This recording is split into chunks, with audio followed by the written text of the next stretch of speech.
Las pruebas que la productora de Ana Rosa ha sacado del cajón dejan a Rocío Carrasco tiritando. El plató está en shock. Titulares inéditos, contratos millonarios en liras, un anillo de boda que jamás debió cerrarse, y sobre todo, esos vídeos caseros que Rocío intentó enterrar. Empieza la función con la foto prohibida de Pedro besando a Raquel Mosquera en el pasillo de TVE, tomada cuando él aún firmaba autógrafos como exmarido de Rocío Jurado. Plano corto, beso robado, 25 años de diferencia y la prueba de que el boxeador ya había pasado página mientras su hija ensayaba otro capítulo de victimismo. Y atención, porque esto no es un simple remember de amores rotos. Telecinco ha aprovechado el aniversario de la muerte de Pedro para levantar el polvo de los recuerdos, pero lo hace con artillería pesada. Primero, rompe la leyenda de que el divorcio se debió al desgaste natural. Nada de eso. Aquí se habla de cuernos cruzados. Ana Rosa coloca sobre la mesa la carta de un empresario taurino que confirma escapadas de Rocío Jurado a México en plena gira, mientras Pedro entrenaba en Milán y cobraba 15 millones de liras por combate. ¿Lo mejor? El documento lleva firma, sello y fecha. Y si eso no fuera suficiente, la presentadora rescata un extracto de un contrato de publicidad que pagó a Pedro en negro, sí, en negro más de 48.000 euros de la época. Con ese dinero, dicen, compró un apartamento a nombre de su madre y se guardó la llave para cuando llegara la tormenta. ¿Estrategia de fuga o simple previsión? Tú decides, pero el ronrón del plató ya huele a pólvora. De pronto, la pantalla gigante muestra algo que nadie esperaba, una entrevista inédita de Pedro, grabada en VHS en el 96, donde confiesa que el amor con Raquel era más auténtico que cualquier foto de portada con la Jurado. Con ella soy Pedro, no el campeón, se le oye decir, con los ojos entornados y la voz cansada. Segundos de silencio absoluto. Rocío Carrasco jamás quiso que estas cintas vieran la luz, de hecho, firmó cláusulas para bloquearlas. Pero la productora de Ana Rosa, alimentada por el morbo y el sare, las ha encontrado y las lanza como bombas de racimo. El público en móvil, en bus, en oficina, se queda mudo. ¿Y si la heredera de la Jurado no es la guardiana de la verdad que vendió en su docuserie? A medida que avanza la tarde, el relato se enreda. Ana Rosa repasa, una a una, las cifras que descolocan la balanza sentimental. Pedro cobraba millones en pesetas, sí, pero su carrera deportiva se apagó pronto. Rocío, en cambio, firmaba giras de cientos de miles de dólares. Resulta que la gran voz de España sostenía, sin querer, la chequera común en los últimos años de matrimonio. ¿Y qué pasa cuando un mito del ring y una diosa de los escenarios comparten casa y fama? Choque de egos, celos y un contrato prenupcial que, según se filtra, no repartía la tarta por igual. Para colmo, en 1982 aterrizan los rumores de infidelidades cruzadas. Él, con una azafata italiana, ella, con ese empresario taurino que le regalaba claveles cada vez que cantaba como una ola. Ana Rosa sonríe, huele a audiencia, y promete enseñar la factura de las flores en la próxima entrega. Pero lo que de verdad revienta los audímetros es la aparición en directo de Raquel Mosquera vía satélite. La peluquera, casi 20 años después de quedarse viuda, sostiene la carta manuscrita que Pedro le dejó la noche antes de morir. Lee un párrafo y las palabras erizan la piel. Raquel, contigo volví a ser feliz. Contigo aprendí que el amor es la paz, no el espectáculo. El plató se queda sin aire. No hay insultos, no hay reproches, solo la voz rota de una viuda defendiendo que la diferencia de edad no apaga la sinceridad. Y mientras tanto, Rocío Carrasco no puede actuar, su equipo legal recibe el aviso tarde, el programa se emite en tiempo real y las redes replican el clip en loop. Cada retweet es un puñetazo al discurso que la hija había blindado durante años. Ana Rosa remata la faena con un teaser. Mañana escucharéis a Pedro hablando de los pactos de silencio, que firmó para no manchar el nombre de una persona muy conocida. No diré quién. Sobra el apellido, todo el mundo sabe que señala a Rocío Jurado, y el plató estalla en murmullos. Quintana se hace la distraída, agradece audiencia y lanza un recuerdo a Pedro Carrasco como el campeón que pagó un precio altísimo por la fama. Corte a publicidad y un zumbido recorre los pasillos de Mediaset. El relato oficial de Rocío Carrasco acaba de ser descosido en riguroso directo. Y aquí, amigo, es donde te planteo la pregunta que va a incendiar los comentarios. ¿Estamos ante la venganza mediática perfecta de Ana Rosa contra la marca Carrasco Jurado? ¿O, por fin, ante la verdad que la audiencia merecía escuchar? Sea como sea, agárrate, porque lo que acabas de ver es solo el primer asalto. Mañana llegan los audios completos, los contratos manchados de confidencialidad y el testimonio de un fotógrafo que asegura haber captado a Rocío Jurado en los brazos del famoso torero cuando Pedro aún creía en su cuento de hadas. Si creías que el ring estaba caliente, espera a que suene la campana del segundo round. Aquí, en Tirando Salseo, subimos el volumen mientras otros bajan la cabeza. Quédate, porque esto acaba de empezar. Si ayer creías haberlo oído todo, espera lo que reventó hoy a las 4 en punto de la tarde. Ana Rosa apareció con gesto de traigo tertulia de pólvora y en cuanto el redactor contó hasta 1, pidió silencio, apoyó la mano en la mesa y reprodujo una cinta de casete que llevaba décadas guardada. Se escuchaba la voz de Pedro Carrasco, ronca y cansada, grabada en el asiento trasero de un coche mientras volvía de un bolo benéfico. Yo aguanté mucho, decía, pero cuando vi aquello, cuando vi al de las camisas de cuadros a la salida del camerino, entendí que los cuernos también duelen fuera del ring. 27 segundos exactos bastaron para que los móviles empezaran a pitar en los bolsillos de media España. La frase "el de las camisas de cuadros" encendió todas las alarmas. Muchos veteranos del corazón identificaron esa descripción con Fidel Albiac en sus comienzos, años antes de que Rocío Carrasco lo presentase como su gran amor. Ana Rosa, sabiendo que el público pedía más carnaza, enfocó un recibo de hotel fechado en septiembre del 93, habitación doble, Valencia, nombre de huésped F. Albiac y llamada cargada a la extensión de R. Carrasco. No había que ser detective para atar cabos. Las redes ardieron, los tertulianos se miraron en silencio y la cara de asombro de Alessandro Lecchio valía un poema. Para que nadie pensara que todo venía de oídas, la presentadora sacó el contrato de una gala taurina de aquel mismo mes. En él constaba que Rocío Jurado cantó en Jerez por $18.000, mientras Pedro estaba en Milán firmando una exhibición pagada en liras. La pantalla partió en dos aquel documento y, encima, superpuso el recibo del hotel con los nombres entrelazados. El mensaje era claro: mientras cada cónyuge trabajaba en ciudades distintas, alguien se movía entre bastidores tejiendo un romance paralelo. Raquel Mosquera se conectó desde su salón, visiblemente nerviosa, con las cartas de Pedro sobre la mesa. Mostró una línea escrita de puño y letra del boxeador: "Con Raquel encontré la paz que la prensa y otros amores me robaron. No necesitó más". El silencio del plató lo llenaron los mensajes de los espectadores, que empezaban a inclinar la balanza a favor de la viuda. Raquel añadió algo que heló la sangre a los defensores de Rocío Carrasco. Pedro se fue disgustado porque sentía que su hija estaba manejada, que no era libre. Luego se mordió la lengua, pero ya había dejado caer la sombra de Fidel sobre la relación padre-hija. Ana Rosa, sin perder ritmo, presentó a continuación un viejo recorte donde la propia Rocío Carrasco, en 1998, aseguraba: "Me he enamorado una sola vez en mi vida, y fue después del divorcio de mis padres". El programa devolvió la imagen al recibo de hotel, dejando que el público sacara la cuenta: divorcio en el 91, recibo en el 93. Un cronista veterano intervino para explicar que, en aquellos años, Rocío aún vivía en casa de su madre y que Fidel era técnico de sonido en algunas de las giras de la Jurado. Todo estaba más cerca de lo que parecía, sentenció. Llegó el momento de las cifras. Un gráfico muy sencillo mostró los ingresos paralelos de la pareja cuando el matrimonio se tambaleaba. 1992, gira de Rocío Jurado por Veracruz, $18.000. 1992, exhibición de Pedro en Roma, 12.000 liras, 7.000 euros de hoy. 1993, una semana después, compra de joyas en Vía Montenapoleone a nombre de R. Carrasco, $6.800. El contraste era brutal, ella multiplicaba contratos y él se mantenía a flote con exhibiciones puntuales. Ana Rosa lanzó la pregunta que muchos se hacían en casa: ¿de verdad la versión oficial es que él era el millonario y ella la sufridora? Más de un espectador se quedó clavado frente al televisor, recordando los relatos emotivos de la docuserie donde la hija pintaba a su padre como el hombre rico que arrastraba a la madre de concierto en concierto. Para meter más leña, un testigo inesperado entró por teléfono. Un antiguo chofer de la familia contó, sin titubeos, que en Navidad del 89 llevó a Pedro a un chalet de la sierra para un encuentro discreto con una mujer que no era Rocío Jurado. No dio nombre, pero sí dijo que la señora cantaba fandangos y trabajaba en un local de peinados. El plató entero entendió la indirecta a Raquel Mosquera. Según el chofer, aquella noche Pedro volvió con los ojos llorosos y repitió que había encontrado a alguien que le recordaba a su madre, sencilla y sin dobleces. Otro golpe a la versión oficial.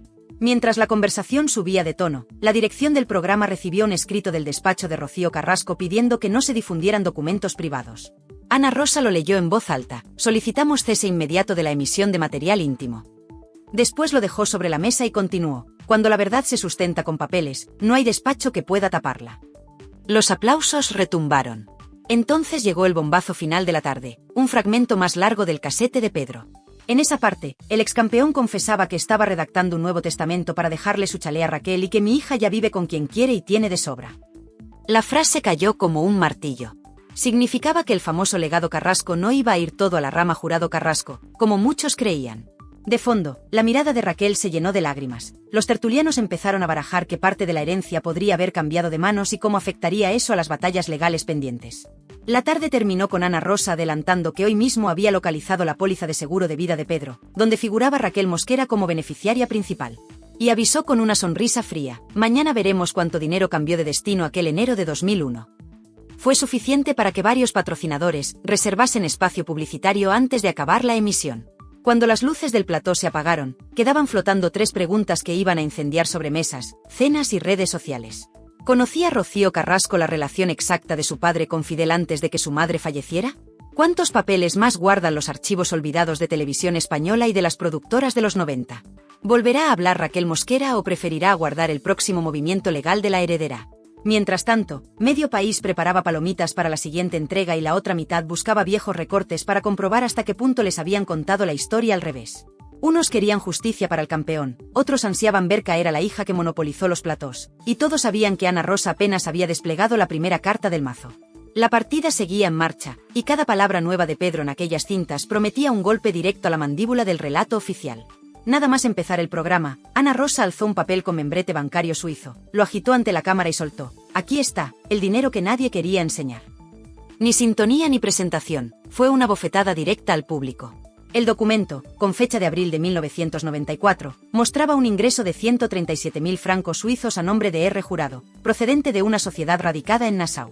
Acto seguido, la presentadora dio paso a un especialista en finanzas que tradujo la cifra a nuestra moneda, más de 18 millones de pesetas de aquella época, casi 110.000 euros de hoy.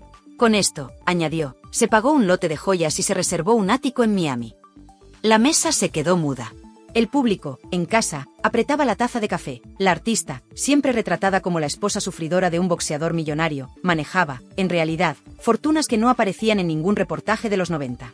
Con la pantalla partida, el programa emitió el extracto de una cuenta corriente a nombre de Pedro Carrasco. Apenas 300.000 pesetas a crédito, menos de 2.000 euros, el mismo mes que la Jurado ingresaba aquella lluvia de francos. Ana Rosa no necesitó frases grandilocuentes, bastó con apuntar a la diferencia y preguntar: ¿por qué se dijo durante años que Pedro era el rico y Rocío la sacrificada? El desconcierto cruzó el plató, los tertulianos rebuscaban en sus notas y un ronrón de indignación crecía en redes. Al otro lado del teléfono, un viejo representante de artistas confirmó que, tras la boda, todos los contratos de la cantante incluían una cláusula de confidencialidad sobre honorarios, para evitar celos y comentarios. Esa palabra, celos, flotó como un fantasma. ¿Había celos también en la hija que ahora perdía el control del relato? No dio tiempo a procesar el dato cuando Ana Rosa pinchó a Raquel Mosquera en directo. La viuda, más firme que el día anterior, mostró 2 recibos de la clínica de fertilidad a la que acudió con Pedro en 1999. Cada ciclo costó 700.000 pesetas y lo pagó él con un cheque a su nombre. Raquel añadió una frase que golpeó duro: Pedro quería otro hijo para demostrarle al mundo que aún tenía fuerza, y se le rompió el corazón cuando supo que su patrimonio no alcanzaba para blindar a ese bebé del ruido mediático. El plató enmudeció.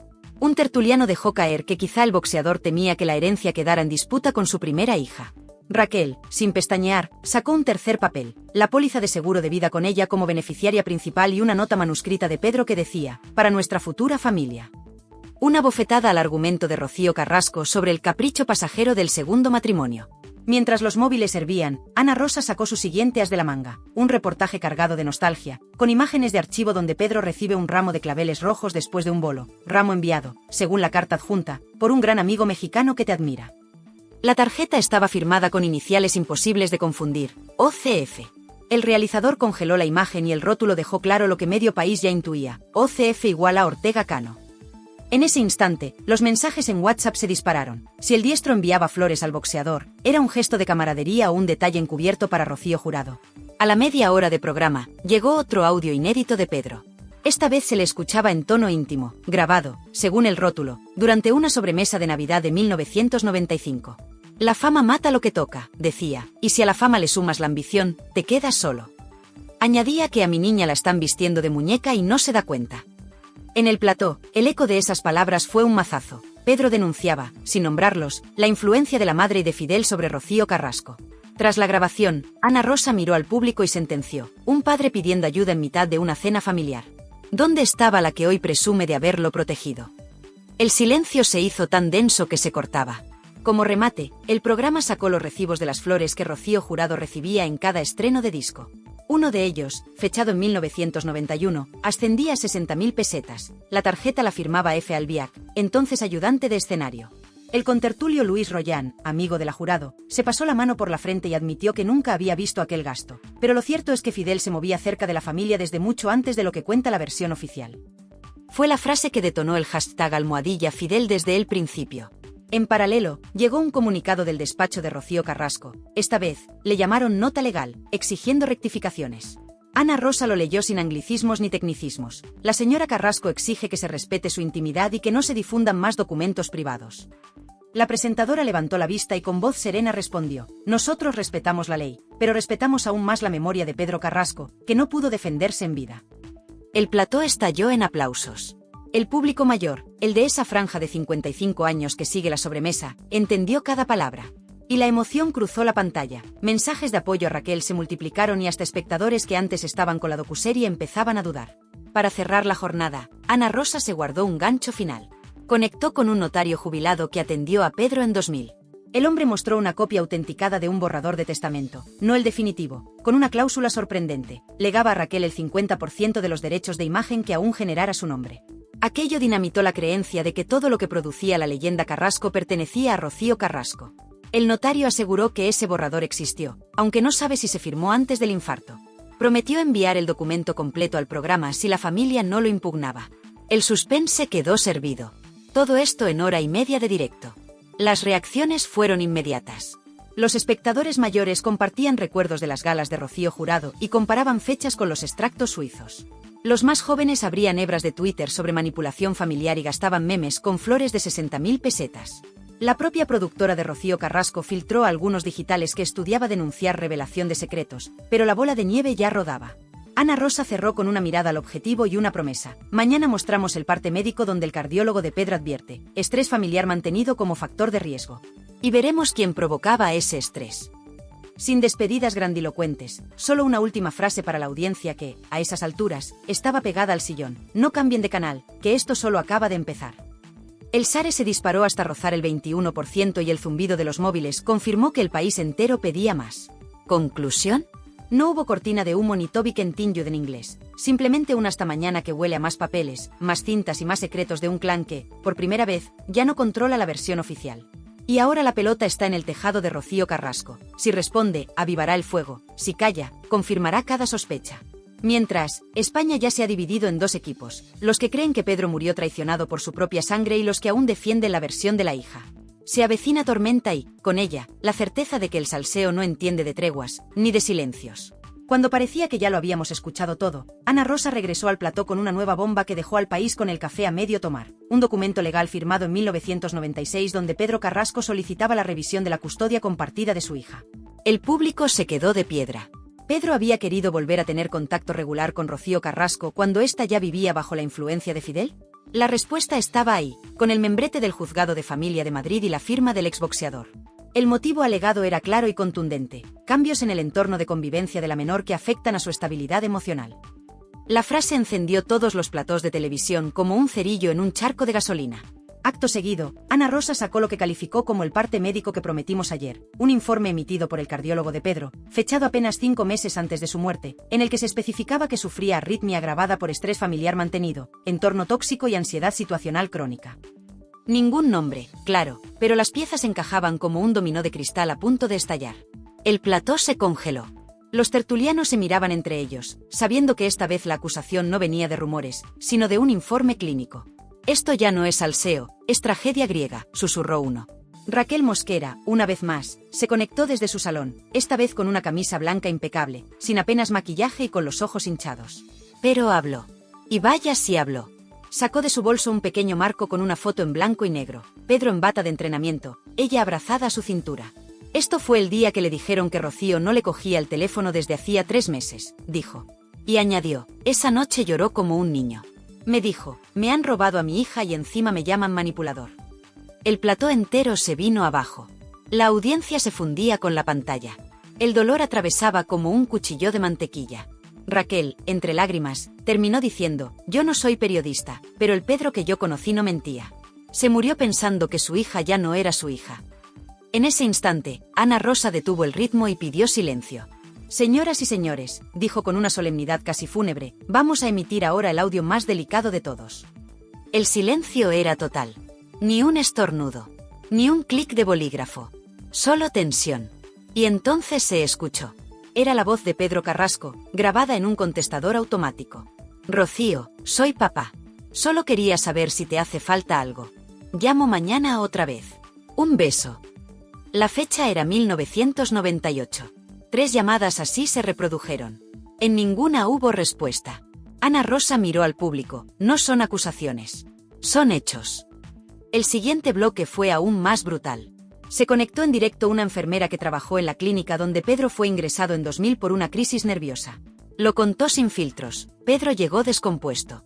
Repetía que se sentía solo, traicionado. Que se había equivocado con la persona que había dejado que criara a su hija. Alguien preguntó si hablaba de Rocío Jurado. Ella, sin pestañear, dijo, no. Hablaba del chico ese, el de las camisas de cuadros. El fantasma de Fidel volvía a asomar como un espectro incómodo en cada frase. Pero el plató estalló en un rugido cuando Ana Rosa leyó en voz alta una carta manuscrita de Pedro, enviada a un amigo periodista en 1999 y nunca publicada. En ella, el campeón de Europa decía, mi historia está contada por otros. Algún día me gustaría contar mi verdad, pero creo que ya es tarde. Esa frase provocó un silencio sepulcral en el estudio. El realizador, sabiendo lo que hacía, enfocó el rostro de Raquel. Una lágrima descendía por su mejilla. El público en casa no pestañeaba. Y las redes, mientras tanto, ardían como nunca.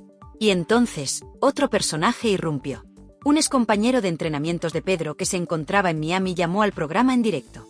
Confirmó que en el año 1995, en una conversación privada, Pedro le confesó que sentía que Fidel había separado a Rocío Carrasco de su familia. Y dejó una frase lapidaria, Pedro no le tenía miedo a nadie, excepto a quedarse solo. Ahí fue cuando se empezaron a contar los minutos para el comunicado de Rocío Carrasco, que se sabía inminente. En paralelo, desde el departamento legal de Mediaset llegaba una advertencia, posible violación de derechos de imagen si se emite el testamento original sin consentimiento de los herederos legales. Pero ya era tarde. Ana Rosa alzó un sobrelacrado y dijo, esto es el testamento que Pedro firmó 2 semanas antes de morir. No lo emitiremos hoy, pero sí puedo decir que en él no aparece el nombre de Rocío Carrasco como beneficiaria principal. El impacto fue inmediato. Se hizo el silencio. No por falta de palabras, sino porque nadie se atrevía a romper el aire. Para cerrar, Ana Rosa dio un paso que muchos no esperaban, hizo una pregunta directa al aire.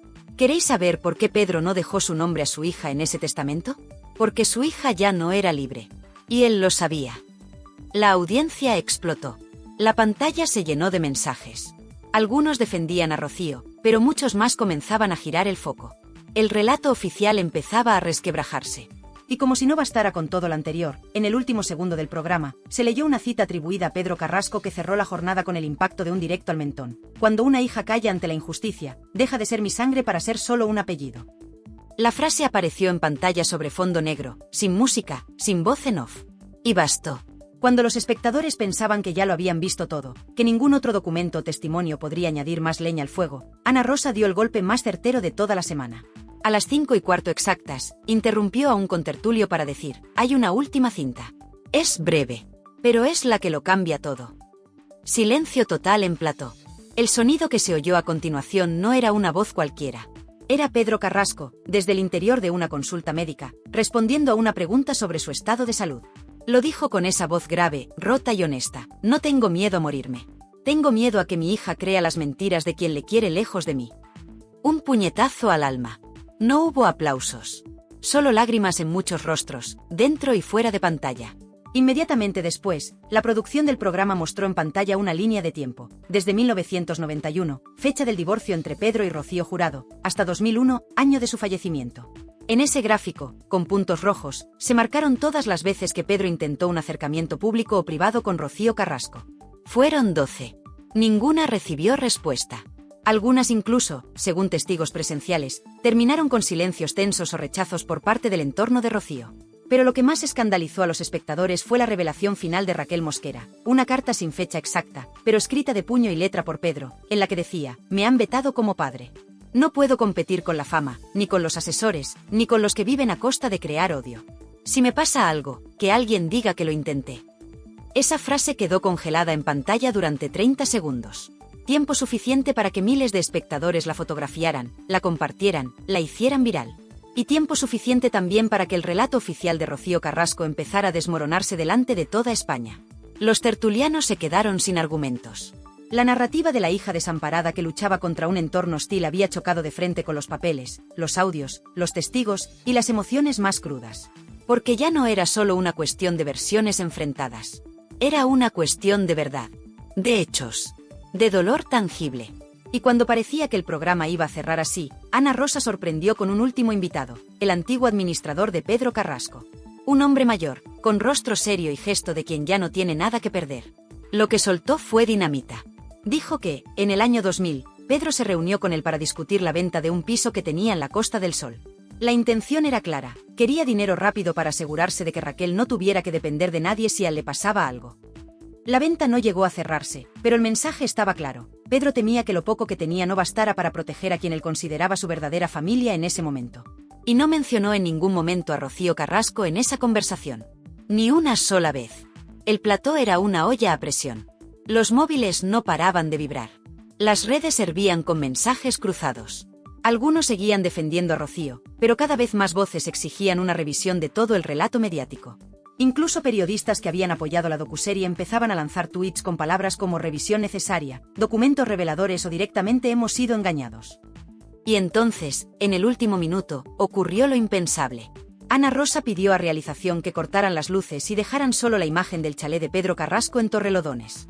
En pantalla, una cámara lenta mostraba el portón de entrada, una bugambilla que trepaba por la verja, y la voz en off de Pedro, rescatada de archivo, diciendo, «Este es mi rincón de paz.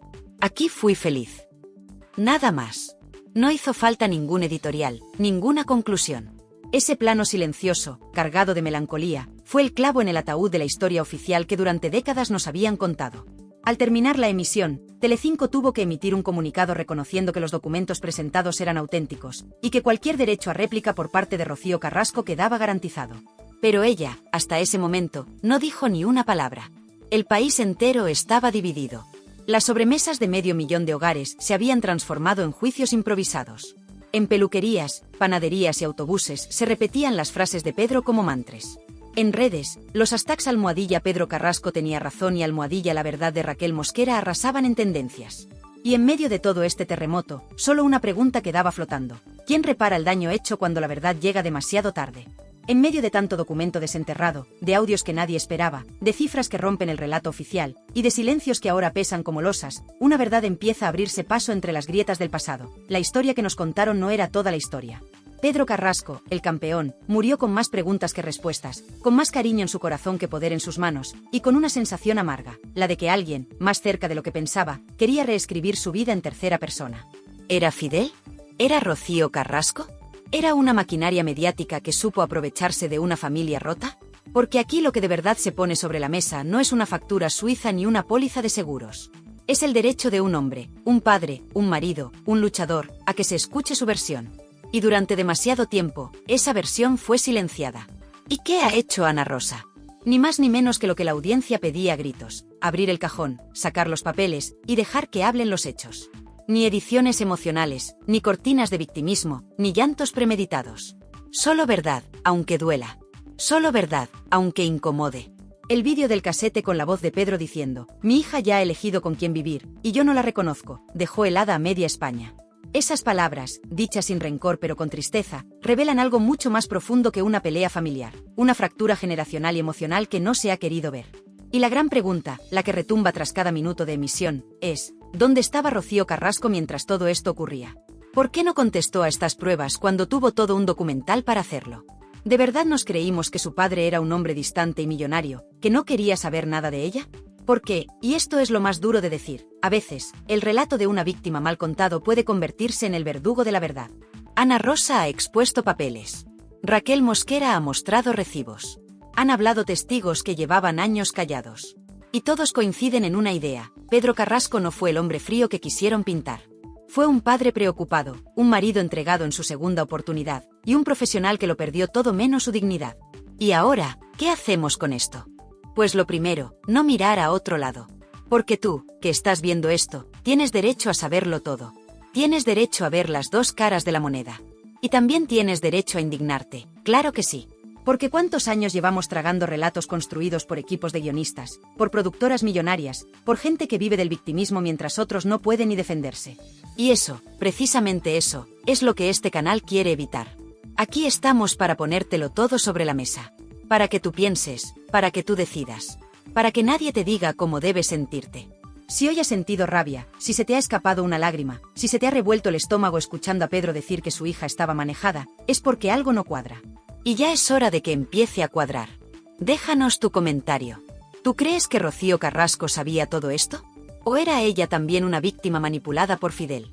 ¿Quién está detrás del relato que nos colaron durante años?